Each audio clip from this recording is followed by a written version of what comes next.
namanya Muhammad, istrinya bernama Aisyah.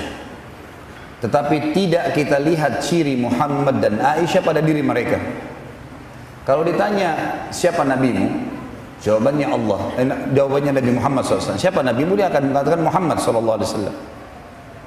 Tapi kalau ditanya lebih jauh, bisa nggak engkau menggambarkan kepadaku bagaimana Muhammad itu Sallallahu Alaihi Wasallam, fisiknya, akhlaknya? Bisa gambarkan kepada saya bagaimana alisnya, bagaimana matanya, bagaimana kulitnya, bagaimana kehidupan sehari-harinya, bagaimana bisa dia mendapatkan predikat kenabian? Ada buktinya tentang masalah itu. Dan ada ratusan pertanyaan yang serupa dengan ini, kebanyakan muslimin tidak bisa menjawabnya. Oleh karena itu teman-teman sekalian, pada kesempatan ini kita akan coba membahas, kalau saya bahasakan ringkas dari bahasan sirah nabawiyah, maka bisa kita katakan seperti itu, walaupun memang sirah nabawiyah akan sangat panjang. Tapi saya akan coba ringkaskan dan kita akan mulai bahasan kita ini dengan khalqiyah dan khuluqiyah. Khalqiyah teman-teman sekalian adalah ciri fisik Nabi Muhammad sallallahu alaihi wasallam. Dan yang kedua, kita akan bahas tentang akhlak Nabi sallallahu alaihi wasallam. Lalu akan lebih dalam kita bahas nanti tentang mukjizat baginda Nabi sallallahu alaihi wasallam yang merupakan kekuatan utama untuk mempertahankan dan mendakwakan ajaran Allah yang dibebankan di pundak beliau sallallahu alaihi wasallam. Kita akan mulai teman-teman sekalian dengan khalqiyah. Khalqiyah adalah ciri fisik. Ada sebuah hadis yang mulia yang berbunyi, hadis ini sahih riwayatkan Imam Ahmad, kata Nabi SAW, siapa yang melihatku dalam mimpinya, maka dia pasti melihatku, karena syaitan tidak akan menjelma menjadi aku. Ulama hadis mengambil pelajaran daripada hadis ini, berarti setiap muslim wajib mengetahui tentang ciri fisik Nabi SAW. Bagaimana dia bisa bedain antara ini Nabi atau bukan kalau dia tidak tahu fisiknya pada saat dia mimpi? Begitu pula pada saat seseorang meninggal dunia pada hari kiamat, dia bisa mengenal baginda Nabi SAW dari ilmu yang telah disampaikan. Bahwasanya para sahabat, para tabi'in, para alim ulama yang meneruskan ilmu dari mereka menukil kepada kita syama'il Muhammadiyah tentang masalah fisik dan akhlak Nabi SAW. Saya akan mulai teman-teman, sebelum saya gambarkan fisiknya, dengan nama baginda Nabi SAW. Nama beliau ada 5. Nama Nabi SAW ada 5. Disebutkan di dalam hadis riwayat Muslim. Li khamsu asma', kata beliau SAW, aku memiliki 5 buah nama. Ana Muhammadun wa ana Ahmad. Saya Muhammad dan saya Ahmad. Dan dua-duanya berarti terpuji. Sebagaimana kalau kita mengatakan Alhamdulillah, segala puji bagi Allah. Dan perlu anda ketahui, nama Muhammad dan Ahmad ini sebelum baginda Nabi SAW tidak ada yang menggunakan di Jazirah Arab. Belum pernah ada orang Arab yang bernama Muhammad sebelum Nabi Muhammad SAW. Dan kisahnya adalah Abdul Muttalib bersama beberapa temannya mendatangi negeri Syam sebelum lahirnya Nabi SAW, dan kemudian bertemu dengan beberapa pendeta Nasrani yang bertanya, dari kafilah Abdul Muttalib, kalian dari mana? Abdul Muttalib mengatakan, kami dari Jazirah Arab. Tepatnya dari wilayah kota mana? Waktu itu dikatakan pedesaan mana, karena Mekah sangat kecil pada saat itu. Dikatakan sebuah desa bernama Mekah. Maka tiba-tiba Abdul Muttalib dan teman-temannya kaget pada saat pendeta Nasrani ini mengatakan, akan keluar dari desa kalian nanti itu, kalau bahasa kita juga sekarang dikatakan kota kalian itu, Nabi terakhir yang bernama Muhammad. Nabi terakhir yang bernama Muhammad. Maka Abdul Muttalib mengatakan, dari mana engkau mengetahui itu? Kata pendeta tadi, kami temukan dalam Taurat dan Injil namanya tertulis. Maka ulama menyimpulkan bahwasanya nama Muhammad dan Ahmad ini didapatkan memang sudah dinukil dalam Taurat dan Injil sebelum diutusnya Nabi Muhammad SAW, dan mereka mengenal betul nama itu. Beliau mengatakan juga, wa ana mahi alladhi yamhullahu biyasyirk. Mahi artinya penghapus. Dan beliau merincikan, maksudnya adalah menghapus kemusyrikan dengan diutusnya Nabi SAW. Lalu beliau mengatakan, wa ana hashir alladhi yuhsyarun nasu baina yadai.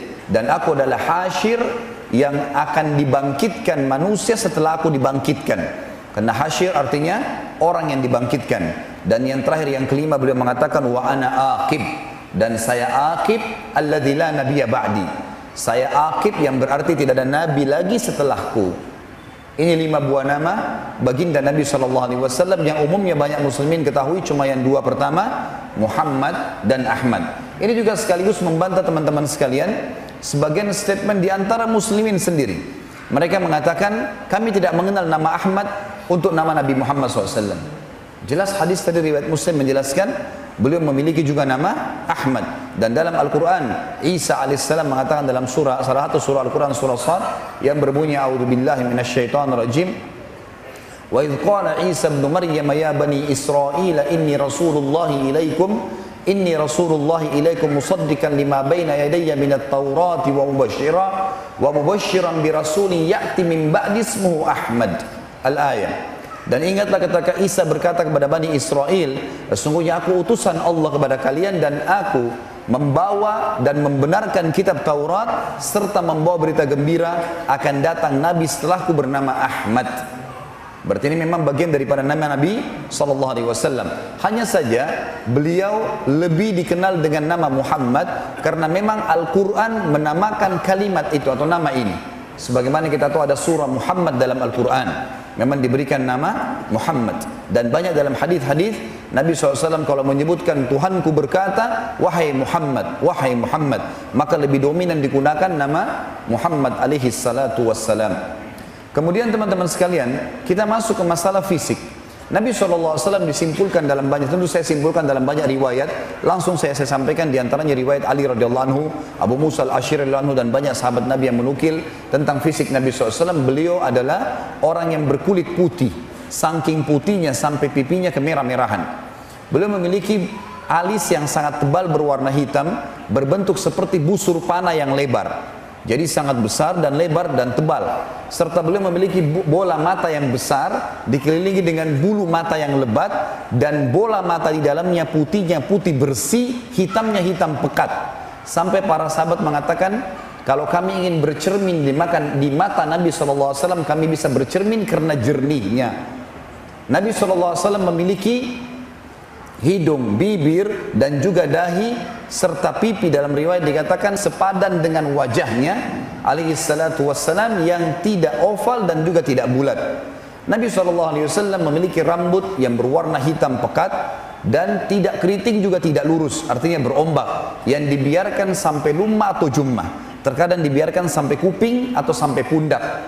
Nabi SAW memiliki pundak yang lebar, dada yang bidang, dan juga memiliki postur tubuh yang kekar, perutnya tersusun seperti batu yang keras. Nabi SAW memiliki badan yang dipenuhi dengan bulu yang lebat, jenggotnya sampai ke dada, kemudian lengan, dada, betis yang terlihat oleh para sahabat digambarkan memiliki bulu yang lebat. Jadi kalau kita gambarkan sebenarnya teman-teman sekalian, sosok laki-laki yang sangat sempurna. Sampai dikatakan oleh para ulama hadis, kalau Yusuf alaihissalam diberikan sepertiga kegagahan dunia, maka baginda Nabi SAW diberikan seluruh kegagahan dunia. Bagaimana bisa ada seorang muslim atau generasi muda muslim bangga dengan seorang artis barat atau orang kafir, dan hanya karena memiliki ketampanan sedikit dari kulitnya atau wajahnya, sementara dia hanya manusia biasa, apalagi meninggal dalam keadaan kafir? Bagaimana bisa seseorang masih bangga dengan seorang tokoh yang sudah meninggal sampai memajang-majang posternya dan segalanya, sementara dia lupa dia punya panutan Nabi SAW yang sangat sempurna? Dalam riwayat Bukhari, Ubay bin Ka'ab radhiyallahu anhu, sahabat Nabi yang mulia, berkata, satu hari aku pernah jalan-jalan di Madinah tanpa sengaja berada di hadapan rumah Nabi SAW. Lalu pada saat itu bulan purnama, sekitar tanggal 14 dari bulan Hijriah, karena tanggal 13, 14, 15 jadi selalu bulan purnama. Maka dia mengatakan, saya pun mengangkat mata saya ke bulan purnama, saya temukan bulan purnama itu sangat terang, sangat indah, dan saking indahnya saya tidak ingin mengalihkan pandangan mata saya. Tiba-tiba saja di hadapan saya, kebetulan di depan dia rumah Nabi SAW, dia tidak sadar kalau dia sedang di depan rumah Nabi SAW, berhenti hanya melihat ke arah bulan itu. Lalu saya menemukan, kata Ubay radhiyallahu anhu, Nabi SAW keluar dari pintu rumahnya menggunakan jubah berwarna merah, rambutnya disisir ke belakang dengan rapi karena baru mandi, dan meneteskan sedikit air. Maka pada saat saya melihat Nabi SAW, saya menemukan Nabi SAW lebih indah daripada bulan itu. Tidak ada seorang pun yang ingin melihat wajah Nabi SAW, fisiknya, kecuali akan merindukannya. Semua orang suka melihatnya, bahkan sampai musuh-musuh orang kafir pun mengakui ketampanan dan fisik Nabi SAW. Ini perlu kita ketahui teman-teman sekalian, karena ingat hadis tadi yang pertama saya sebutkan. Kata Nabi SAW, siapa yang melihatku dalam mimpinya, dia melihatku. Karena syaitan tidak akan menjelma menjadi aku. Kalau seseorang lihat dalam mimpi suara mengatakan saya Muhammad SAW, kemudian kulitnya berwarna hitam, berarti bukan Nabi SAW. Atau badannya kurus, atau orangnya pendek, semua itu berarti bertolak belakang dengan ciri Nabi SAW. Ini makanya pentingnya kita mengetahui masalah-masalah seperti ini. Kemudian teman-teman sekalian, semua Nabi diberikan kelebihan 10 orang, 10 kekuatan laki-laki. Semua Nabi untuk membela agama Allah. Termasuk baginda Nabi SAW. Beliau terkenal dengan fisik yang sangat kuat. Sampai di perang Uhud pada saat kaum muslimin terhimpit oleh pasukan Quraisy. 2000 lebih pasukan akan menyerang pasukan muslimin yang waktu itu sisa sekitar 600 sekian orang saja, terdesak, semuanya luka, dan mereka terhimpit di gunung Uhud. Maka Ali radhiyallahu anhu mengatakan dalam hadis Bukhari Muslim, Rasulullah SAW mengatakan, ya Ali, berikan kepadaku sebuah harbah atau sebuah tombak kecil. Diberikanlah pada Nabi SAW, kata Ali. Lalu Nabi SAW melempar tombak tersebut ke arah pasukan Quraisy yang 2000 orang, dan saking kuatnya lemparan tersebut sampai membuat kami terpental semuanya. Dan juga dalam riwayat Bukhari dikatakan oleh Ali radhiyallahu anhu, kalau kami sedang menghadapi peperangan dan kami merasa terdesak, maka kami semua berlindung di belakang baginda Nabi SAW. Kekuatan fisik yang luar biasa, ketampanan yang luar biasa, keberanian yang luar biasa. Di dalam riwayat Bukhari Muslim juga disebutkan pernah terdengar suara gemuruh di Madinah. Artinya ada pemberontak yang masuk di malam hari, kebetulan pintu gerbang Madinah terbuka. Para sahabat mengetahui itu suara pemberontak, lalu mereka kumpul rame-rame di hadapan rumah Nabi SAW menunggu instruksi. Pada saat mereka lagi menunggu, karena waktu itu tidak ada lagi alat kecuali obor untuk menerangi sesuatu di malam hari, mereka tidak mengenal satu sama lain kecuali sangat dekat. Tiba-tiba suara gemuruh tersebut sudah hilang, dan mereka melihat dari arah suara gemuruh itu ada seseorang memicu kudanya dengan cepat dan membawa obor dengan tangan kirinya dan pedang di tangan kanannya. Mereka tidak tahu siapa orang itu, tapi suara gemuruh sudah hilang. Pada saat orang itu mendekat, ternyata karena obor dekat dengan wajahnya, terlihatlah wajah Nabi SAW. Nabi SAW, teman-teman, bukan seperti banyaknya pemimpin sekarang. Mereka tinggal tidur di istananya, menyuruh pasukannya untuk berperang. Beliau di depan, beliau menghadapi sendiri musuh-musuh tersebut dengan keberanian yang sangat luar biasa. Dalam sebuah riwayat dikatakan, olahraga yang paling dihobi oleh para sahabat adalah gulat. Dan baginda Nabi SAW selalu memotivasi mereka untuk bergulat selepas sholat asar atau selepas sholat duha. Dan sering kali Nabi SAW melatih mereka melempar tombak, memanah dan memainkan pedang, serta menunggangi kuda, sementara kuda itu berlari dan mereka disuruh loncat di atasnya. Sebagaimana banyak riwayat yang menjelaskan masalah itu, kata Nabi SAW, ajarkan anak kalian melempar tombak dan suruhlah mereka meloncati kuda itu sementara kuda itu berlari. Nabi SAW sering praktikkan. Di antara sahabat yang terkenal kekuatan fisik untuk bergulat adalah Umar dan Ali radhiyallahu anhum ajma'in. Dua sahabat ini mulia. Satu anak mantunya Nabi, Ali radhiyallahu anhu, dan satu mertua Nabi SAW, Umar radhiyallahu anhu. Dan perlu anda ketahui, Umar bin Khattab anak mantunya Ali. Umar bin Khattab anak mantunya Ali, karena di akhir hidup Umar beliau menikah dengan Ummu Kalthum anaknya Ali radhiyallahu anhum ajma'in, dan Umar bin Khattab meninggal di paha istrinya Ummu Kalthum radhiyallahu anhum ajma'in. Dua orang ini terkenal dengan fisik. Gulat, kita tahu teman-teman sekalian, bukan olahraga untuk memecahkan muka seseorang atau membuatnya berdarah, tapi gulat yang sehat adalah bagaimana menekuk orang sehingga tidak bisa bergerak, dan satu orang saja dilawan sudah menguras tenaga yang luar biasa. Satu hari Ali radhiyallahu anhu berhasil mengalahkan 3 sahabat. Satu hal yang luar biasa. Lalu kelihatan sedikit ujub, ada kebanggaan di diri Ali radhiyallahu anhu ajma'in. Lalu kemudian Nabi SAW mengatakan, hai Ali, pergilah ke belakang bukit sana, kau akan temukan seseorang yang mengalahkanmu.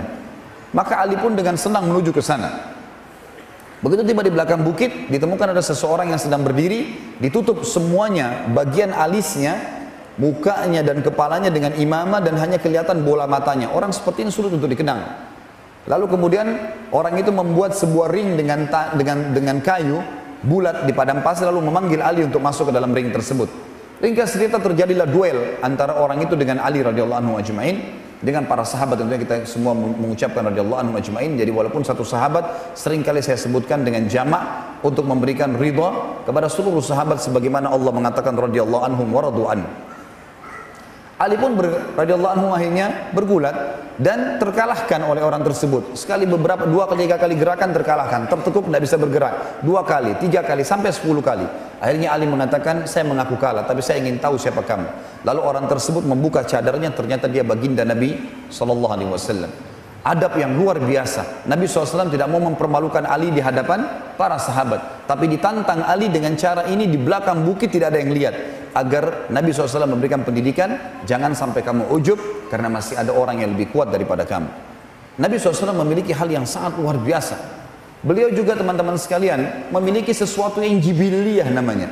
Jibiliyah itu sesuatu yang harus ada pada fisiknya, dan ini tidak masuk dalam syariat. Seperti kasus rambutnya tadi yang berombak. Apakah semua muslim harus rambutnya berombak? Jawabannya tidak. Apakah semua muslim harus fisiknya kekar seperti Nabi SAW? Jawabannya tidak. Apakah semua muslim harus laki-laki kulitnya putih seperti Nabi SAW? Jawabannya tidak. Ini namanya sesuatu yang jibiliyah. Kata ulama hadis, terbebankan untuk Nabi SAW, ya, sementara dia mau tidak mau sudah ada pada beliau itu. Juga salah satunya adalah beliau kalau berjalan seperti orang turun dari bukit. Nabi SAW tidak pernah membuang-buang waktu, cepat kalau bergerak, dan selalu sesuatu ada manfaatnya. Sampai beliau mengatakan, da' ma yaribuka ila ma la yaribuk. Tinggalkan semua yang tidak bermanfaat untukmu, menuju kepada sesuatu yang bermanfaat untukmu. Selalu Nabi SAW memaksimalkan waktu